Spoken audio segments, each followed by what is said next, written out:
খেলাঘর কেন্দ্রীয় কমিটির কর্মসূচির অংশ হিসেবে কক্সবাজারের অন্যতম শিশু কিশোর সংগঠন ঝিনুকমালা খেলাঘর আসরে খেলাঘর সভ্যপত্র বিতরণের উদ্বোধন হয়েছে।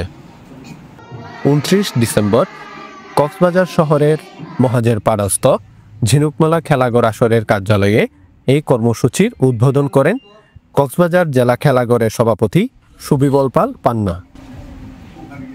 এরপর ঝিনুকমালা খেলাঘর আসরের সভাপতি জেলা শিক্ষা অফিসার নাসির উদ্দিনের সভাপতিত্বে শুরু হয় আলোচনা সভা। এতে বক্তব্য রাখেন জেলা খেলাঘরের সাধারণ সম্পাদক জসিম উদ্দিন, সম্পাদক মণ্ডলীয় সদস্য ধ্রুব সেন দে।